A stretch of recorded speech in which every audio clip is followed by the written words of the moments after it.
ሁላችንም እንተኛለን ግን የምንተኛበት መንገድና የምንተኛባቸው የሰዓት ርዝመት ሰላማችንን ዲነሳ ወይም ሰላም ሊሰጠን ይችላል። እንቅልፍ ለመተኛትና አእምሮ ሰላም ለማግኘት ጥቂት ነጥቦችን ልንገራችሁ። ረጅም ሰዓት ናፕ ተብሎ ቀን መተኛት አይመከርም። ቀጥታ ከሳይኪያትሪ መጽሐፍ ነው መነግራችሁ።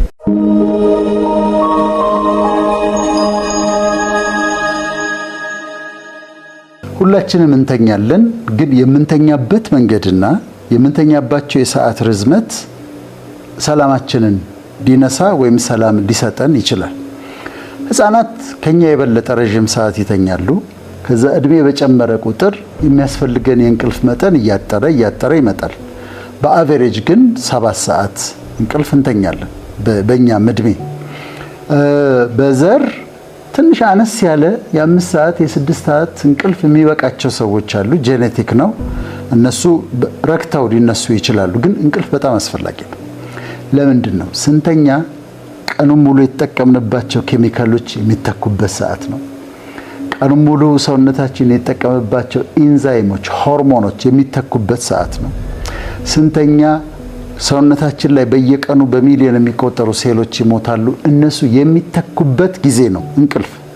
ስለዚህ እንቅልፍ ዝም ብሎ መተኛት ሳይሆን እኛ በተኛንበት ቦታ ሰውነታችን ከፍተኛ የእድሳት ስራ ይሰራልና ጥሩ እንቅልፍ መተኛት በጣም አስፈላጊ ነው። ሰዓቱ ይለያያል እንዳልኳችሁ። ነገር ግን አንዳንድ ነጥቦች ለጥሩ እንቅልፍ ለመተኛትና አእምሮ ሰላም ለማግኘት ጥቂት ነጥቦችን ልንገራችሁ። አንደኛው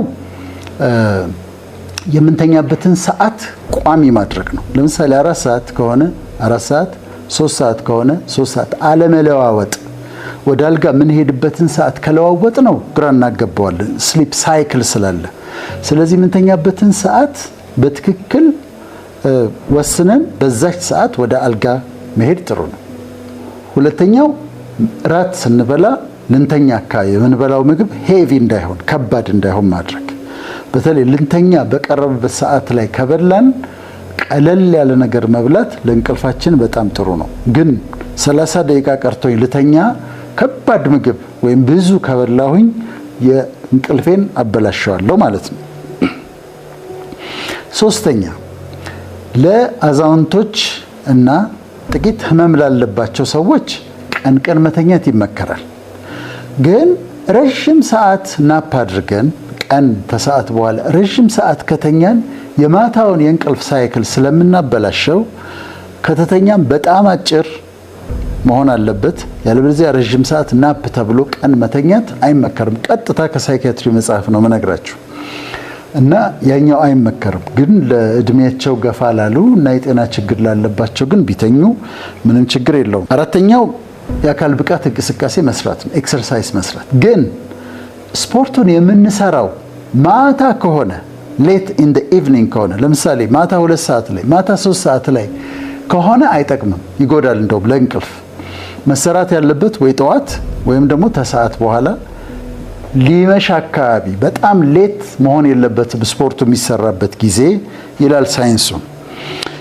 ሌላው አምስተኛው ካፌን ያላቸውን ነገሮች አለመጠጣት፣ ቡና ሻይም ማታ ላይ አለመጠጣት። ምክንያቱም ያነቃሉ፣ ስቲሙላንት ናቸው።